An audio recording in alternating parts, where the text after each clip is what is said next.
हज़रत अब्दुल्लाह इब्न सलाम रदी अल्लाह ताला अन्हु फरमाते हैं कि मैं यहूदियों का बहुत बड़ा आलिम था। मलंग शलंग बंदे मुतमईन करने आसान होते हैं, आलिम फाजिल पढ़े लिखे बंदे को किसी बंदे का मुतमईन करना, मुतासिर करना बड़ा मुश्किल होता है।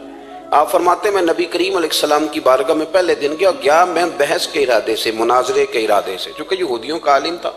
हुजूर ऊँटनी पर तशरीफ फरमा थे।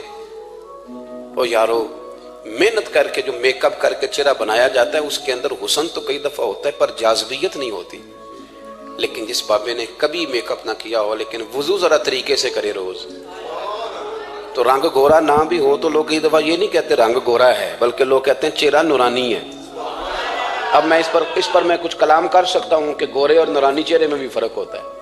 कुछ चेहरे गोरे होते हैं पर नूरानी नहीं होते, कुछ गोरे नहीं होते पर नूरानी बड़े होते, ये अलग उन्वान है। तो हज़रत अब्दुल्लाह इब्न सलाम रदी अल्लाह ताला अन्हु फरमाने लगे जब मैं गया तो हुजूर ऊँटनी पर तशरीफ़ फरमा थे। कहते हैं सादा वुज़ू, और मैं देख रहा था कि दाढ़ी मुबारक में कंघी भी नहीं हुई थी। सरकार ने सर पे सादा सा इमामा बांधा था। हुजूर ऊँटनी पर बैठे थे और जिस ऊँटनी पर तशरीफ़ फरमा थे उस पर कजावा भी कोई नहीं था। लेकिन कहते दो जुमले हुजूर की ज़ुबान से निकले, दो जुमले, और मैं उन जुमलों का कैदी हो गया। मेरे महबूब ने फरमाया जो चाहता है कि उसकी उम्र भी ज़्यादा हो, रिस्क में भी बरकत हो। आप भी चाहते हैं ना उम्र भी ज़्यादा हो, रिस्क में भी बरकत हो, तो हुजूर फरमाने लगे उसके लिए करने का काम ये है कि अगर वो चाहता है उम्र ज़्यादा हो, रिस्क में बरकत हो, तो अपने रिश्तेदारों के साथ अच्छा सलूक करे। ये हदीस अगरचे अपने इन्हीं अल्फाज के साथ मिशकात में मौजूद है, लेकिन वहाँ हज़रत अब्दुल्ला इब्न सलाम रदी अल्लाह ताला अन्हु कहते हैं कि वो क्या मिठास थी लफ्ज़ों में, जुमले थोड़े थे, बात में गहराई बहुत ज्यादा थी। मैं आया था बहस करने पर मैं आगे बढ़ा, हुजूर का दस्ते मुबारक थामा और मैंने अर्ज की या रसूलल्लाह मुझे कलमा पढ़ा दे, मैं मुसलमान होना चाहता हूँ। हमारे यहाँ लोग समझते हैं कि बहुत ज्यादा फलसफा बयान करने वाला शायद कोई बड़ा पढ़ा लिखा बंदा होता है। ये जी नफ्सियात का बड़ा माहिर है जी, इसने कई मास्टर किए हुए हैं, एमफिल की है, PhD की। ओ खुदा के बंदे, नफ्सियात का माहिर वो होता है जो सामने वाले की अकल के मुताबिक बात करना जानता है। और अगर तू कहे जी मेरी बात ही बड़ी मुश्किल है, मैं किसको समझाऊं, तो आप ये पढ़े लिखे नहीं हैं, आप अभी समझदार नहीं हुए। कल्लिमुन्नास अला क़द्रि उक़ूलिही। अगर आप पढ़े लिखे होते तो लोग आपकी बात समझते। मेरे रसूल करीम ने कभी कोई मुश्किल बात नहीं की, कभी कोई फलसफा नहीं बयान किया, बल्कि तेरी निगाह नाज से दोनों ही मुराद पा गए। अक्ले ग़ियाबे जुस्तजू इश्क़े हुजूरो। इस तरह इकबाल कहते हैं अगर बड़ा अक्लमंद आदमी होता था तो हुजूर की बात उसके दिल को भी अच्छी लगती थी, और अगर कोई इश्क मस्ती वाला आता था ना कि मैंने मस्त होके आना है, तो वो भी मेरे नबी की बातों से मस्त हो जाया करता था। दोनों तेरी निगाह नाज से दोनों मुराद पाक। तो हुजूर को बात करने का सलीका भी बड़ा शानदार आता था। हजरत आयशा सिद्दीका रदी अल्लाह ताला अन्हा फरमाती हैं कि नबी करीम सल्लल्लाहु अलैहि वसल्लम जब बात करते थे तो इतनी धीमी करते थे, इतनी धीरे में करते थे। मैं तो छोटा आदमी हूँ, किसी बड़े बंदे को नसीहत भी नहीं कर सकता, वरना मैं उलमा से तो नहीं, लेकिन जो तालिब इल्म है जिनका ख्याल है कि शायद और मेरे पास कुछ सीखने आए हुए हैं मदरसे के, तो मैं उनसे कहता हूँ कि वो क्या खिताबत हुई जिसमें सामने वाले को समझ ही नहीं आई आपने क्या कहा।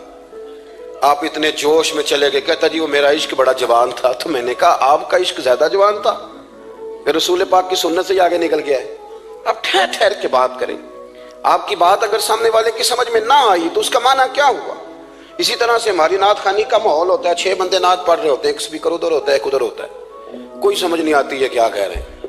और फिर उसके साथ साथ वो ये भी मुतालबा कर रहे होते हैं कि हाथ भी खड़े करो जिन्हों जिन्हों इश्क है। वो मैं कह नहीं कही दा, वैसे तो कह चलो पढ़ लें, वरना अगर आप ऐसे ही उस्ताद बाईपास वाले बेचारे को तो हार्ट अटैक हो जाएगा हाथ खड़ा करेगा, तो है तो वो भी आशिक रसूल ही ना। लेकिन ये कस्में ना डालें, ये कोई तरीका ही नहीं है, ना कहीं दीन इसकी इजाजत देता है। हमने तो ये सुना है कि सहाबा कहते हैं जब अल्लाह के हबीब गुफ्तगू करते थे तो हम यूं बैठते थे कि हमारे सरों पे परिंदे बैठे हुए, तो हरकत भी नहीं करते थे।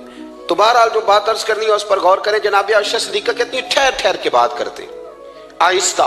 और ये लफ्ज आपको याद रखना है, सैयदा आयशा सिद्दीका कहती हैं जब हुजूर गुफ्तगू करते थे ना, तो अगर हम नबी पाक के अल्फाज को गिनना चाहते थे तो गिन भी सकते थे, गिनना चाहते तो गिन भी। एक तो आपकी जो सादगी होगी वो असल होगी, मुलम्मा साजी से निकले। पहले हमारी शादियों पे दूल्हा दुल्हन जाते थे ब्यूटी पार्लर, अब सारा खानदान जाता है। इसमें हुस्न नहीं होता, इसमें बेवकत हो जाता है आदमी। आपको जो रब करीम ने बनाया है उससे ज्यादा शानदार आपको कोई बना सकता है? अल्लज़ी खलक़का फसव्वाका फ़अदलक फी अय्यि सूरतिन मा शा रक्कबक। अल्लाह फरमाते हैं जो मैंने तेरा चेहरा बनाया है ना, ये मेरी चाहत है, मैंने जैसा चाहा है तुझे बनाया है, तो मुझे तुझे वो चेहरा पसंद क्यों नहीं जो मेरे रब ने बनाया है। ये चाहत है। अल्लज़ी खालका का, जिसने तुम्हें पैदा किया, फसव्वा का फ़अदलक, फिर हमवार किया, फिर बराबर किया। और फी अय्यि सूरतिन मा शा रक्कबक, फिर जिस सूरत में उसने चाहा तुझे तरकीब किया। तो पहली बात। और दूसरी बात, गुफ्तगू करें तो जरा थोड़ा सा ना मौका दे किसी और। कुछ लोग ऐसे होते हैं जिनके पास आप बैठे हैं तो बस वही बोलेंगे, आप नहीं बोल सकते। अब वही बात करें, गुफ्तगू करें, माना खेज करें, इतनी बातें ना करें कि फिर आप रह जाएं। कम बात करें और जितनी करें वो वजनी करें, ताकि आपकी बात का एक खास हुजम हो, एक वकार हो। अल्लाह के महबूब बात करते तो उस बात के अंदर वजन होता, वकार होता। हमारे अस्साब रहमतुल्लाह अलैह हमें अक्सर हुक्म देते थे तकरीर थोड़ी करना, नात के 2-3 शेर पढ़ना। तो मैंने एक दिन अर्ज की, हुजूर क्यों? फरमाने लगे अल्लाह रसूल की बात को बेवकत ना कर देना कि लोग सुनना ना चाहें और तुम जबरन सुनाओ। फरमाया रंग इस तरह का होना चाहिए कि लोगों में दिलचस्पी अभी हो और बात खत्म हो जाए। इसको को बेवकत कर देना है कि जबरदस्ती आप। तो अच्छी गुफ्तगू करें, माना खेज सुने। एक हदीस पाक, हजरत अबू बरदा रदी अल्लाह ताला, एक सहाबी हैं, अल-बदाया वन निहाया में रवायत आपको मिलेगी। वो कहता है मेरा अपनी बीवी से इख्तलाफ हो गया। बीवी से जब बंदा राजी होता है तो बड़ा ही राजी होता है। फिर वो कहता है कि जैसी मेरी है वैसी किसी की भी नहीं। और जब होता है ना नाराज, तो फिर वो मंगनी से कहानी शुरू करता है कि जब मेरी मंगनी हुई थी तो तेरे चाचे ने मुझे घूरा था। और फिर वो दिन जब रखे थे, उस दिन जो काम हुआ था उसका भी जिक्र। अब इख्तलाफ जो हो गया, और जब आप किसी से नाराज होते हैं फिर उसकी खामियां सारी सामने आ जाती हैं। फिर वो कहता है शादी वाले दिन तेरे अब्बे ने सही सलूक नहीं किया, ये जो मुझे कपड़े दिए थे जो को पहनने वाले तो नहीं ना।